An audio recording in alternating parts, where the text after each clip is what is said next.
Sa jayase madhyamanaha. Sa jayase madhyamanaha. Sa means saha. Saha jayase madhyamanaha. Yajurveda 15.28.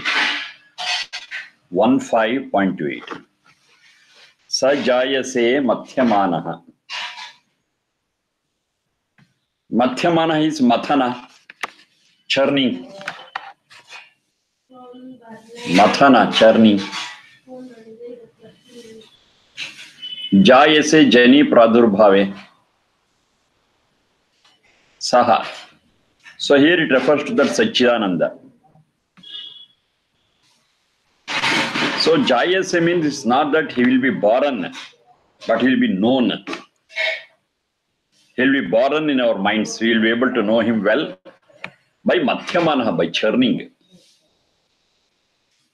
That is by analysis, by experimentation, by questioning, by experiencing. Yes, we will know the features of that Satchidananda well. That is he taking birth in us. Sa jayase madhyamana. He is already there. Not only he, Sat, Satchit, Satchanda, all the three entities are there always. There's no question of creating them for the first time. There's nothing like that. But here jayase means, yes, we will be able to understand it well.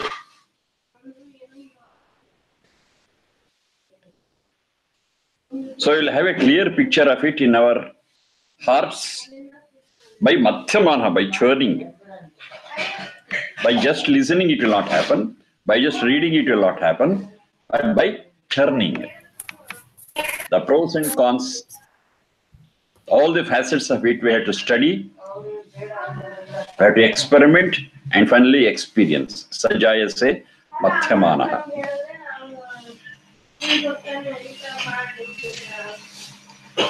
Madhyamana is to think and analyze. Churning what goes in us.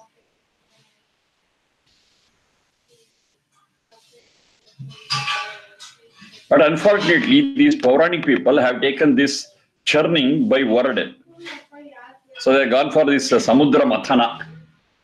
So the ocean was churned and came this, that, everything. A big story they have got. They got this great horse, Ucheshavasu, elephant Airavata, and they got finally that Amruta, that's nectar. And in the meanwhile, they got Lakshmi, they got poison, which was too horrible, and Shiva drank it, so many such stories. They are influenced by maybe this word Madhyamanaha. But this Madhyamana is not actual churning, it is churning here. We'll have so many confusions, we'll have so many, we need so many clarifications. So all that we have to do here, we have to think, analyze. And that is actually called as churning, not the physical churning and getting butter or something. Sa jayase madhyamanaha. We'll know it well after proper analysis, proper understanding, proper experimentation and experience. And all that is called as churning. So whatever we know should be put to test again and again. That is churning. Is this right from this angle? Is this right from this angle? Will this stand the test of questioning? Will this stand the test of time? So all that we are going to test upon whatever you know. And when you do this churning, whatever that is not strong, whatever that is not true, will be taken care of, and only that which is strong, the essence of it only will come out finally. As the butter while churning. So churning is analysis, discovery, search for truth, and finally we'll get it. And all that is unwanted thing, they will all be discarded. So it is that churning, and by that churning, Saha Jayase will be able to know more, much about, correctly about that Saha. Saha is Satchidananda. Sa Jayase Madhyamanaha. If you take things for granted without analyzing, then we will not get the right picture of the right nature of that Saha, that Satchidananda. We will not get it. To get it, we have to do it. And this process is true not only for Saha, Satchidananda, but for everything in the world. Wherever we are searching for truth, Madhyamanaha should take place. So broad nature. Not only to know that God, not only to know Satchidananda. If you want to know anything in its right perspective, that Madhyamanaha should go into place. Only through Madhyamanaha we can get it, not otherwise. Sa Jayase Madhyamanaha. Yajurveda 15:28. Next.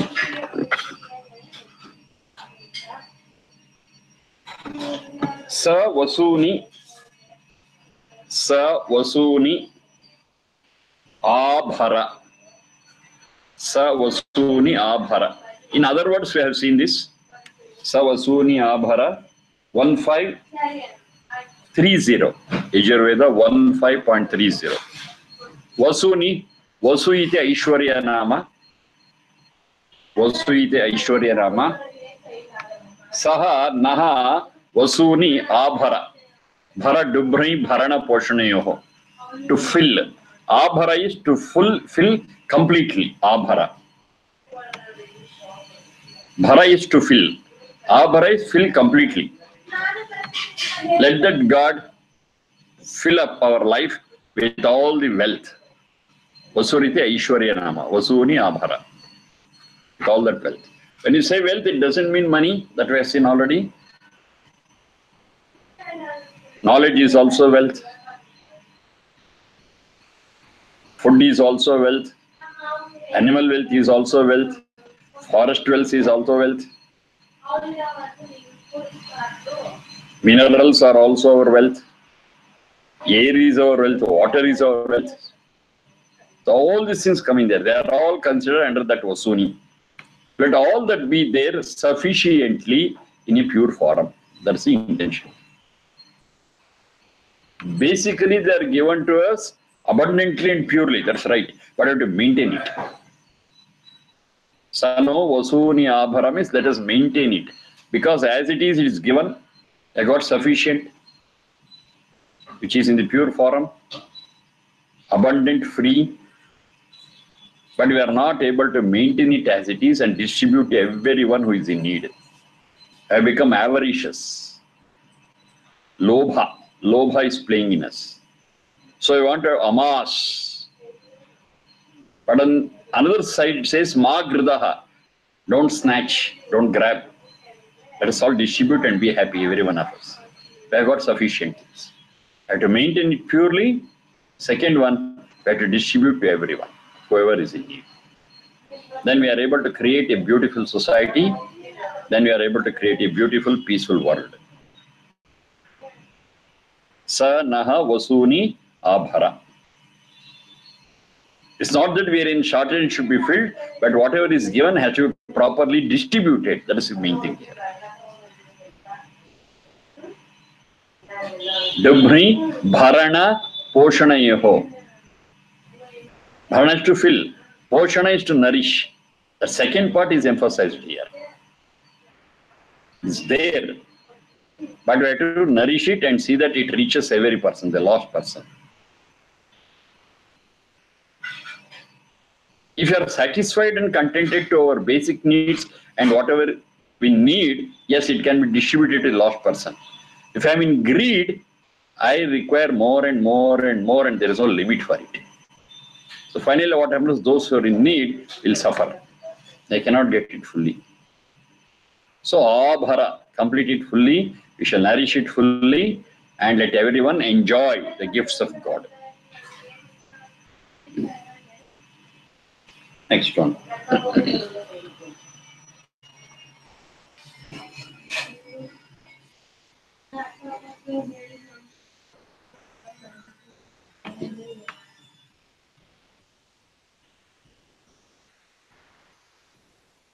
Isham, in continuation of the same concept, Isham Stotrubhya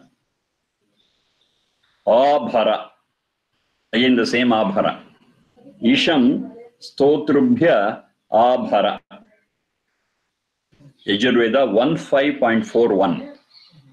15.41. Isha stotrubhya abhara. Yajurveda 1541. Abhara is the same. To fill, to nourish. Stotrubhya isham. Isham means Ishamite Annanama. Ishi Ichayam. Both are there. Willpower. Willpower is also referred to as Isham. Annanama. Anna is again Upalakshana. It doesn't mean only food. It means all our basic needs. Food, clothing, shelter. To make it very simple. So they all come under Isha. Fill up with that. For whom? Stotrubhyaha. Stung stutau is a root. Stung stutau. Stung stutau.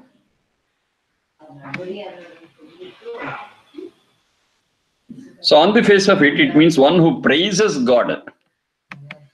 One who praises God. Let him be filled with willpower. Let him be filled with all his needs.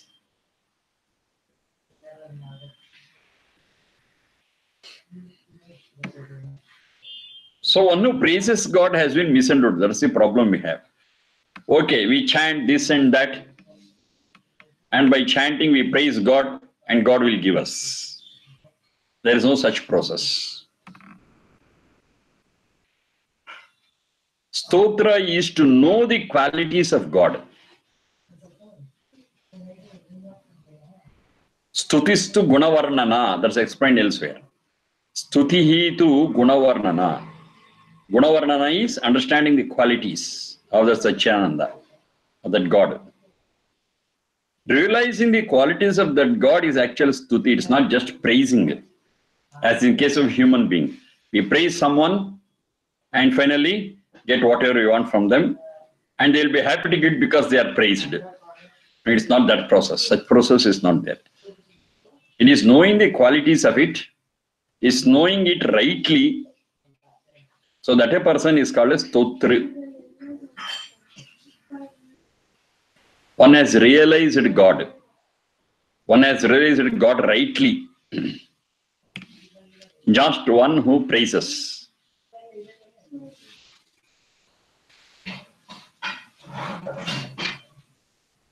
So one who has realized God, yes, he will have realized not only God, he have realized the actions of God also. The purpose of creation of God. Then definitely that person will not be avaricious. He'll be under his own control, that is willpower. And his needs will be satisfied comfortably.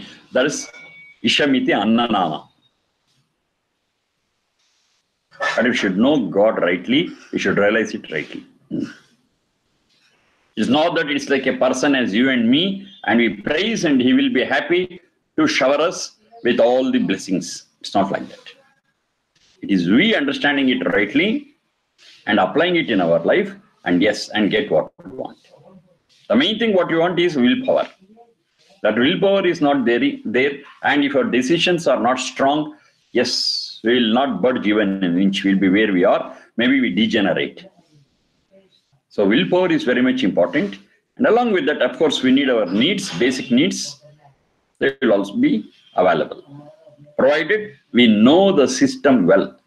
And that system is nothing but the creation of God. So knowing God is as good as knowing the system established by God.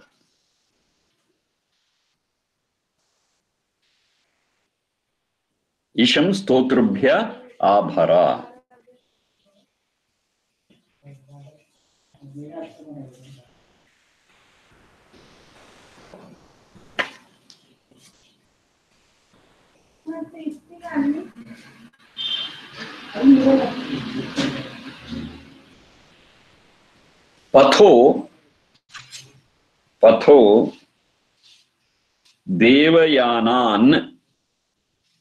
Patho devayanan krinudhvam.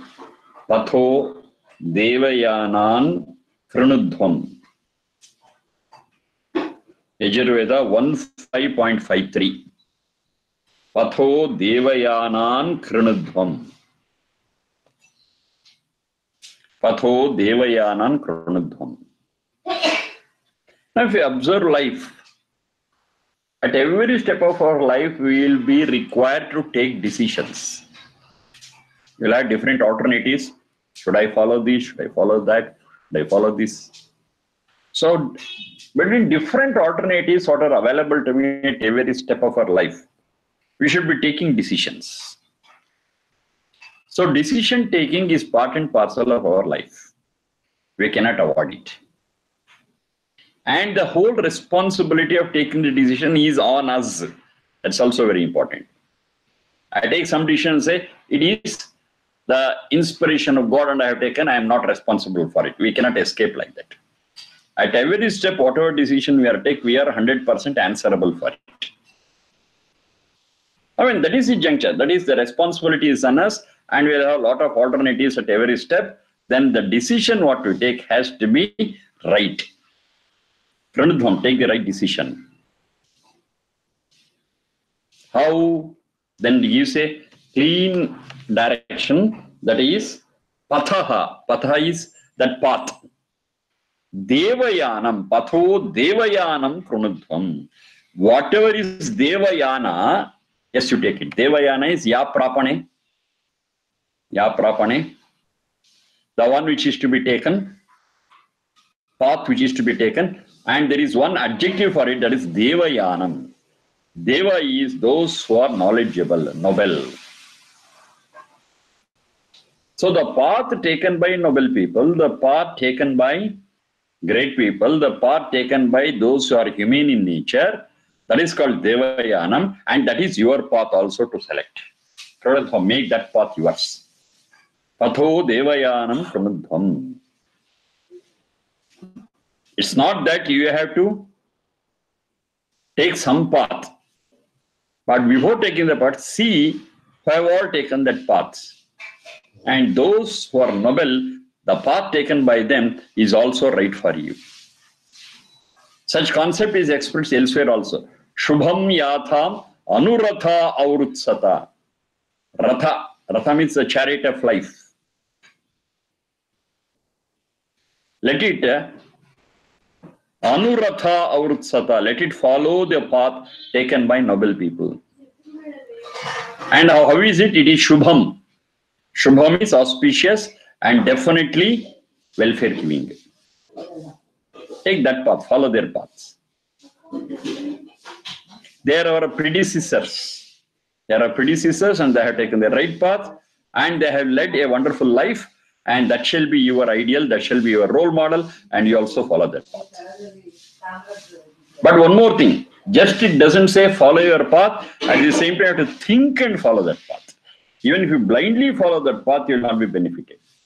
Of course, taking that path is necessary, but that after putting your effort to understand what it is, you think, analyze, and finally decide to take that path, not blindly follow.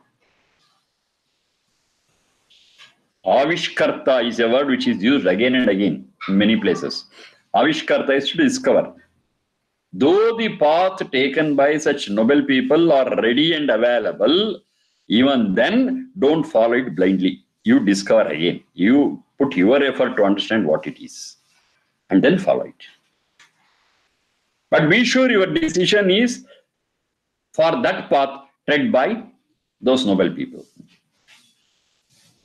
But not blindly. But it is only after thought.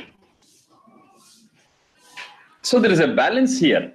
We have to take a definite path. We have to take the right path. We do have predecessors have taken that path and shown that it is the safest path. That is the one which gives us the experience of happiness and bliss and peace. Everything is ready, but still you should not follow it blindly. You have to apply your mind. You have to put your effort, know it, and of course your final result is the same path. That's okay.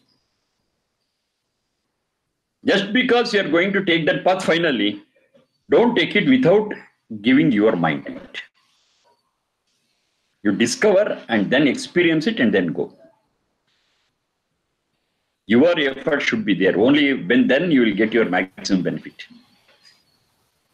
If you follow it blindly, of course you get benefit, but that will not be to the maximum extent because your effort has not gone into it. To discover, to take that path, to follow the path of those noble people, everything is okay. But after you are understanding it, not blindly. Devayanam Kranudhvam, make that path taken by those noble people as your path. Patho Kranudhvam, make it your path.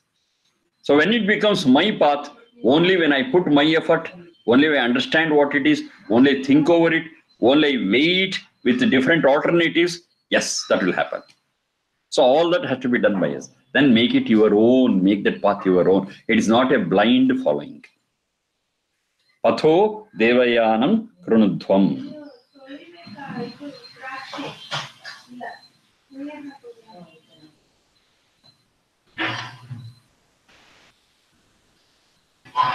Vishwam Jyotiryacha. Vishwam Jyotiryacha. Yajurveda 15.58. Vishwam Jyotiryacha. So this can be understood in two levels. One is with reference to the Jivatma, another one with reference to Paramatma. Vishwam Jyotiryacha.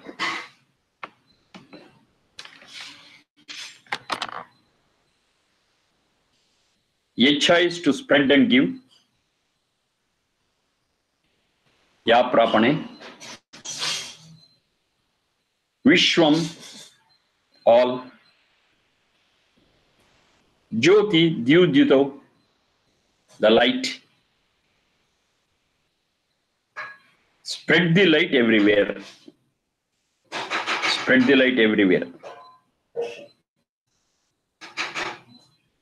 So with reference to Satchidananda, spread the light everywhere has to be understood as whatever light is spread everywhere, I will recognize. Because God has already spread that light of knowledge everywhere. It is available in me, outside me, in and out. It is there everywhere. It is for me to open my eyes, to open my heart, to open my mind, and to observe it and make it my own. So there is no question of spreading it again, but it's a question of recognizing it. Jyotiryacha. So here to make it my own, ya prapane, to make it my own is what is left. Spreading is done. The second part of it we have to do. That is with reference to Satchidananda, because Satchidananda has already given that knowledge. With the creation, it's given that light is available everywhere, in every nook and corner. In and out, it is there. So it's for us to identify it, to know it, and to make it our own. Okay, then the second one, if I take it in the Jivatma sense, it is a duty of every Jivatma to get knowledge and spread it, spread the light. One thing is certain, to spread it, I should have it. That's very important. If I don't have, I cannot spread. If my hands are empty, what can I distribute? So fill up your heart with light, fill up your heart with knowledge, and whatever knowledge you have got it, please spread it for the welfare of yourself and others. Knowledge has to be spread. You cannot say it is mine and hold it on to and not spread it. No, that is not the right way. Whatever knowledge you have got, it is your primary duty to spread it. Jyotiryacha. Give it, spread it. More you spread the knowledge, better world you are creating. Because all problems are because of ignorance and foolishness. That is the cause of all problems, all difficulties to everyone. So we want a problem-free, trouble-free, happy world, peaceful world, yes, it shall be everyone's duty to spread knowledge. Jyotir Yacha, Vishwam Jyotir Yacha. So spreading it is unbound everywhere. Vishwam is Vishundra Vyapta. Everywhere you have to spread it. Don't say here I will do, here I will not do. No. Everywhere you have to spread it. As God has spread it everywhere. Recognize it, make it your own, spread it again. So these meanings will come because I read different other Veda mantras also. Kranvanto Vishwamaryam. This we are familiar with. Arya means gentle. Make this whole world gentle. How you can make the whole world gentle? It's only by spreading knowledge. Right knowledge. By spreading the right knowledge, yes, you are improvising the quality of life around, everywhere, in everyone's life. That is Kranvanto Vishwamarya. Do it. But do it is possible only when you have got it. If you don't have it, you cannot do it. So gather that knowledge, gather that light, and make your heart shine with it, and then spread it. Another one very beautiful thing we have to remember here. This knowledge, more and more I spread, more and more I share, it grows in me. It's not like any other material thing. More and more I share, forehead it comes down. But it's not so. This knowledge, when I spread it, more I spread, more will grow in me. Vyaye krite vardhataiva. It's not a Veda mantra, but the explanation is very good. Vyaye krite vardhataiva nityam. More you spend, it will grow.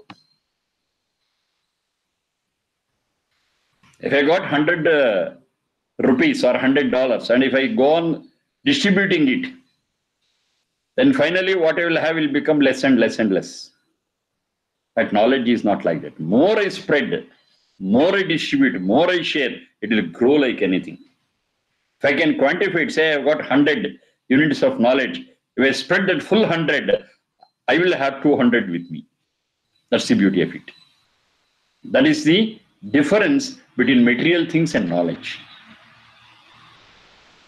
So you will lose nothing. On the other hand, you will gain more and more you spend it. Spend it. Vishwam Jyotir Yacha. Go on spreading knowledge. Because you have shared your knowledge with someone else, will your knowledge come down? Definitely not. My knowledge will be with me only. That just gets doubled by sharing it. It will never get lesser and lesser. Spread it. More everyone gets that knowledge, yes, they'll be able to see things in the right light. That is Jyotihi. In the right light, they'll be able to see things. And yes, we are able to create a better society. We are able to create a better world. One simple example. Material wealth, of course, we all need. Because that is very much essential for our existence. For our taking care of our Sharira, Indriya, Manas. We need it. That's fine. So we are not against material wealth. We need it, we want it, we earn it, we take it. Fine. But is that all? That's the question. So the right answer for it is that is not all. Apart from that, as human beings, our final goal is using the Sharira, Indriya, Manas, for which of course we need material wealth. We think about the upliftment of the soul. That we can do only as human beings, not otherwise. That is understanding the purpose of human life rightly. So when we concentrate on the development of soul, the strengthening of the soul, achieving the purity of the soul, our emphasis on material amassing of wealth will be reduced. Yes, that's what should happen. We need it. We need it. But we will not make it our first priority. It is necessary for us to sustain, to survive, to live, and that's the end of it. And we'll reorient ourselves in uplifting the soul, in achieving the strength of the soul. That's what we call as a spiritual pursuit. The material things are satisfied to their basic needs, then we take on the spiritual pursuit. This balance is very much necessary as human beings. For all other creatures, no, this cannot happen. They just live on their instincts. But we are able to understand the purpose of human life, and yes, we are able to achieve it. That is the strengthening of the soul. The strengthening the soul and achieving the purity of the soul, we are closer to bliss and peace. So all this we are able to understand. All this we are able to analyze. All this we are able to realize. And what is that? That is the real light. Jyotir Yacha Vishwam Jyotir Yacha. Spread it. Spread it everywhere. Wherever you can, you give this knowledge. And to give that knowledge, earlier it should have been ours. So we should realize it, we shall understand it, make it our own, follow it, and spread it everywhere so that the friction for amassing wealth, the friction, the fight, the war to get all the material things will come down. They are misled. They think that all happiness and peace and bliss is in material wealth. No, it's not there. All the material wealth what we have got is sufficient only to sustain this Sharira Indriya Manas. That's all. It cannot add anything extra to it. And how much we need for sustenance? Do we need the whole world? Definitely not. What is enough for sustenance of the Sharira Indriya Manas is enough. And beyond that, if I amass wealth, if I go after this materialistic thing, definitely it works adversely. Definitely it will have an adverse effect on us. Because beyond our need. And it cannot contribute anything extra to whatever necessity is there for me. It cannot contribute. Say when if I have got a 10-bedroom house, can I sleep in all the 10 bedrooms? I hardly need 6x3. That's all. That's the place what I need for sleeping. Of course, I want a comfortable base. That's okay. So whatever is necessary, we have to do it. Say I have got 10 baskets of food. Can I eat all 10 baskets? No. Hardly I may need a few plantains, maybe a few fruits, maybe a few vegetables. That's enough for me, for my sustenance. Get it, be happy. And whatever remaining is there, share, distribute. There are so many people who are in need of it, who cannot sustain and survive on their own. Share it with them. Oh, don't I need it for tomorrow, day after tomorrow, when I'm old? Okay, that's a good thinking. But who has given you that guarantee that you will live for so many years? Whole life is uncertain. Today is assured. Tomorrow is not assured. If I get up, tomorrow is there. If I don't get up, tomorrow is not there for me. That uncertainty is always there in life. If everyone realizes this uncertainty of life, yes, they'll be concentrating what should happen today and be happy with that. We survive for the day, and the remaining time after my survival, I concentrate on my upliftment of the soul. This is reality. This is Jyotihi. This is real light. This is the actual thing.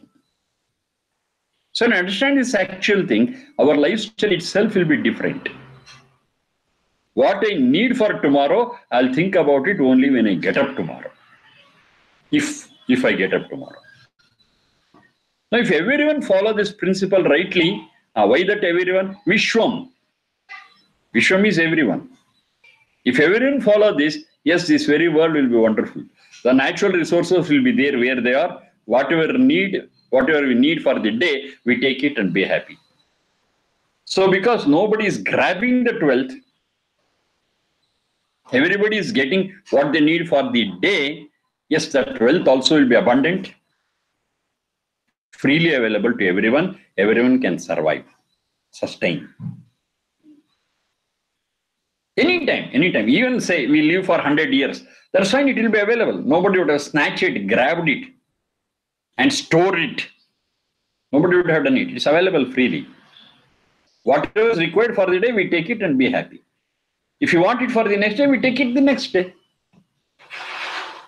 Whatever say it appears as imaginary, appears as utopian. Not on day-to-day basis, maybe we can reduce it. Just storing it for myself, my children, my grandchildren, does that. At least we will be happy and contented with what I get for maybe for a few years. Practical thing. There we may stop. Day to day is the best. If that is not possible, okay, year to year we'll make it. That's fine. But not generation to generation. So what you are doing it for generation to generation is creating a lot of problems. Everybody is in a mad race against possessing material things. Not only for themselves, for few generations to come. And whether that will be properly used or not, how to protect it, and what is the impact of it for other people who are in need, we never bother about it, we never think about it. That is, we are in darkness about it. But if we really throw light upon it, Vishwam Jyotiryacha, we realize the facts. Reality will unfold and our lifestyle becomes simpler and easier and humane. Vishwam Jyotiryacha. Though we have got just 3 words, Vishwam Jyotiryacha, the meaning of it is like this, considering so many other mantras which are complemented. All things are not here. All things are not here, but whatever explained, we find it in different other pieces of Veda mantra and Veda mantras. Upon it, we have to understand this. Then, whatever reality we realize, that we have to put it into practice, and we need physical existence, we need material for our survival, excellent, but that is not all. Once we are assured of our sustenance, once we are assured of our survival, we have to concentrate on our spiritual pursuit. And we should do it and see that others also follow it for their welfare. That is Vishwam Jyotiryacha. Let this light go, get spread.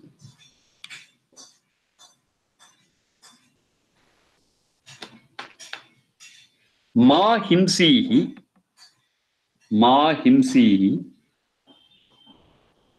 purusham jagat. Ma himsihi purusham jagat.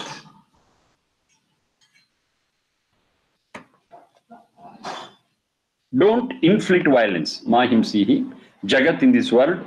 Purusha is the main word that we have to understand here. In colloquial Sanskrit, Purusha is understood as a male. So does it mean female can be subject to violence? All other creatures, can they be subject to violence? Is it for males only who should not be subjected to violence? No. Purusha is the right word we have to understand in the right perspective. Puri shadaha iti purushaha. Puri shadaha. Shadi shadal visharane, that which stays, which is occupied. Puri. Puri means a place, a town, pura, a town, a shelter. One which has taken shelter is called as Purusha. It doesn't mean male. One which has taken the shelter. Puri shadaha iti purushaha. So at this point we have got 2 things. One is the Satchidananda is called as a Purusha because he has occupied the whole universe. The whole universe is his abode, is his shelter, and is occupied this whole shelter and beyond, so that Satchidananda is called as the omnipresent God is called as Purusha. That's fine.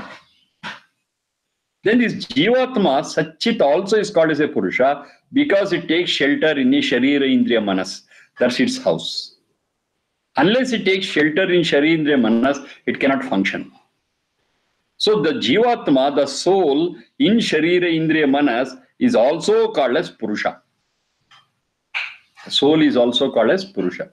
The Atma is also called as Purusha, Jivatma. So here, what it says is, Ma himsihi. So violence is not that Purusha, Satchidananda, but that violence or the discomfort could be there for this Purusha. That is the one which is in the Sharira Indriya Manas, has taken a shelter. So don't do it in this world. In this universe, don't inflict violence on any Jivatma, including oneself. Including oneself. We are not to inflict violence on ourselves and other creatures around us. Very Jivatma. Because our purpose of coming into this world is not to inflict violence, but to overcome it and to experience peace and bliss. That's our purpose. And as human beings, we can do it the best. As animals, we are subjected to only their instincts. We work within the framework of instincts. So all this is not for them. It's only for human beings. And you love every other creature. Ma himsihi. Don't be violent. That violence will make your soul weaker. That violence makes your soul impure. It's not compatible. It's not compatible. Your soul, when it becomes strong and pure, yes, you are closer to the peace and bliss what you are searching for. So violence is not compatible with it. You have to be non-violent. You have to love every other creature. You have to recognize the purpose of every creature, the goal of every creature. That is to experience peace and bliss. Not only you, every other creature also wants the same. Don't come in the way of it. Ma himsihi. Ma himsi, that himsa is coming in the way of any other creature achieving its peace and bliss. Don't be a obstacle. Don't be a hurdle. Don't be a block in their path. Allow them to achieve their things, and you also take your own paths, your own track. Sometimes, yes, the paths will clash. That's fine. But avoid such things and solve such things with all love and cooperation and sacrifice. And all this do not come under that himsa. So with love you solve it, fine. With cooperation you solve it. With sacrifice you solve it. But let there not be any friction, let there not be any violence. Violence will not take us anywhere. Violence is degenerative in nature. Violence is degenerative. But our improvement and progress is there only in love and non-violence. With every other creature, including ourselves. This is a basic principle. Those who follow this, yes, definitely they are able to experience that peace and bliss. Where there is violence, there will be fear. And fear and peace cannot coexist. If you want to experience peace, there should be a state of comfort, there should be a state of fearlessness. And a state of fearlessness is created only by non-violence and not by violence. It appears that by violence and hard rules, the things are peaceful. No. On the surface of it, they appear so. But inside, there will be a lot of volcanic activity. We don't know when it erupts. Because it is because of suppression. It's because of exploitation. It's because of violence. They are afraid of it and they keep quiet. It's not that they're really peaceful. They're not peaceful. A lot of things will be happening inside, and when it erupts, all the peace will be lost, smashed. If it's all because of love and friendship and sacrifice, there is no such volcanic activity, and definitely whatever oozes out, it will all be love and cooperation and friendship. So create such an environment. Ma himsihi purusham jagat. No creature is happy with violence. No creature, including myself. I also don't like violence. I want non-violence for me. I want a friendly environment everywhere. I want a comfortable and happy environment everywhere, in and out. And it is so for me. Is it not the same thing for other creatures? Why I fail to understand it? Whatever I need, whatever is my search, the same peace and bliss is a search of every other living being. Why do you come in the way and create violence? Okay, if you are creating violence, if somebody else creates violence in your path, will you accept it? No, we will not. We will not. We will say we don't want it. Whatever you don't want, don't inflict on others. Very simple. That is what you call it as ahimsa. Maitri Bhavana is that. Whatever is not palatable for you, whatever is not comfortable for you, don't do it for others. It's not a Veda mantra, but it's there in Sanskrit literature or Vedic literature, you can say. It says, Atmanaha pratikulani paresham na samacharet. Very simple. Atmanaha pratikulani na paresham samacharet. What is uncomfortable for you,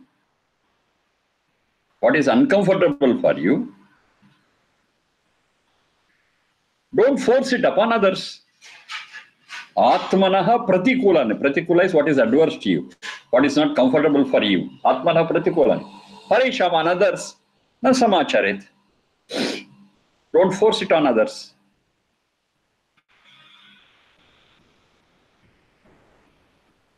As simple as that. First, place yourself at the receiving end. If you are comfortable, do it. If you are not comfortable at the receiving end, don't give it. Fine. First, mentally, you put yourself at the receiving end of what you are going to give. At the receiving end, you place yourself. If it's okay, do it. If it's not okay, don't do it. So simple. Atmanah pratikulani na paresham samacharet. That's the basic principle of following this ahimsa.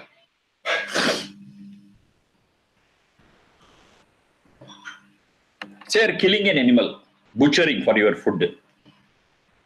You place yourself on the receiving end. Say you think you are that animal and someone is butchering you for their food. How do you feel? Oh, I'm not comfortable. Don't do it. Simple. Place yourself at the receiving end and finally take the decision.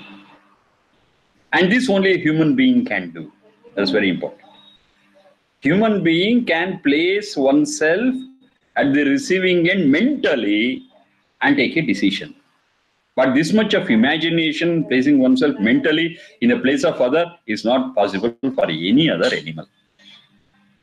They are always at the giving end and they do it. If they are at the receiving end, they take it, mechanical.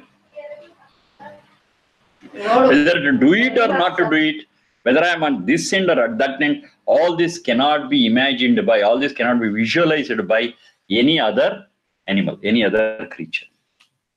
It's only a human being who can do it. It's a special feature of, special power of a human being. Do it. Mahimsihi purusham jagat.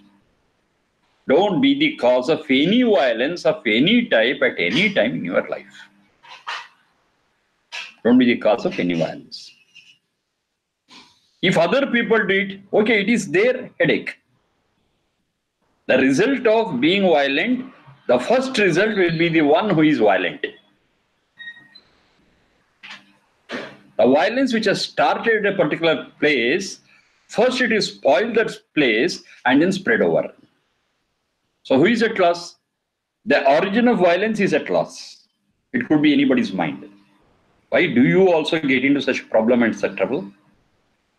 Let your mind be with love. Let your mind be with all non-violence. You are safe. And spread it. And if you are serious about it, if you are serious about practicing your non-violence, yes, your environment also will be non-violent. It's also based on the Vedic thoughts. Patanjali, in his Yoga Darshana, he says, Ahimsa pratishthayav tat sannidhav vairatyagaha. This is an aphorism in Patanjali's Yoga Darshana. Ahimsa pratishthayav, where ahimsa is practiced to the core, ahimsa pratishthayav, which is established very well, tat sannidhav, in that very environment, in that very place, vairatyagaha, there will be no enmity. No enmity. Enmity is countered by a strict practice of non-violence. That's what it says. So enmity will vanish. Enmity cannot bear the weight of this non-violence, which is practiced to the core, not superfluous. If ahimsa is practiced to the core wholeheartedly, then enmity cannot exist in its vicinity. ahimsa pratishthayo tat sannidhau vairatyagaha. It is true also. It is true, and only who have practiced non-violence to the core will experience this. I'll give one live example which was quoted by Master Sudhakara Chaturvedi. When he was young, he used to study in Kangadi Gurukul in Haridwar, North India, Haridwar. Kangadi Gurukul was started then, say before 110 years. Then that place was part of a forest. Now it's different. Now it's a big town now. Then, before 110 years, when that Gurukul was started, it was in the midst of a forest. So his teacher and others, they used to live in small huts, and the lessons used to be taught and done. Because it was in the midst of forest, while his teacher was teaching them, the students, including Sudhakara Sharma and others, the ferocious animals in the forest used to come there, including a lion or a tiger. He is teaching, they are sitting under a tree, and the lessons are going on, and a tiger comes there. See, imagine the situation. It's a forest. It's a forest. They will come. A bear will come. Now the teacher used to say, you see, when you come here, the students will be afraid of you. Take this little fruit and go away. He used to offer some fruits, and they used to take it and get away. When a ferocious, cruel animal like a bear or a tiger used to obey them, he has seen with his own eyes. I have seen with my own eyes this happen. While we were all afraid, our teacher was never afraid of it. He was so friendly with it. And how could this happen? When that non-violence, when that love is there in our heart to the core. It's not a pretense. It's not a pretense. By heart they love it. By heart they offer it with love. They take it and go. This one experience, what I'm quoting from my master, there are several such experiences even today everywhere. Though they are ferocious animals, until they are hungry or until they are frightened, they never pounce on anyone. That's their nature. If their belly is full, they just relax. Even if you pass by its side, it never worries, cares who you are. And if you don't frighten it, yes, it will be at peace. But it feels an iota of fear, that is, if it feels that it is in trouble or it is hungry, yes, it is ferocious. Even today, that's the nature of it. When that is the case of a ferocious animal, a thinking animal like us should not be better than it. This is a question which you have to answer. So we can love every other creature. Mahimsihi purusham jagat. We shall not inflict violence on any creature whatsoever. We shall love everyone. We shall coexist with every other creature. And violence is not the part of our life. Love and Maitri Bhavana, love and friendship is the core of human life. Ahimsihi Purusham Jagat. In this world, don't be the cause of violence. Be the cause of non-violence and friendship, and that will take you to higher heights. Okay, we shall stop here. We shall continue many more things. Mahimsihi Purusham Jagat. I give the address. Yajurveda 16.3, 16.3. Mahimsihi Purusham Jagat, Yajurveda 16.3. Okay, thank you all. धन्यवाद.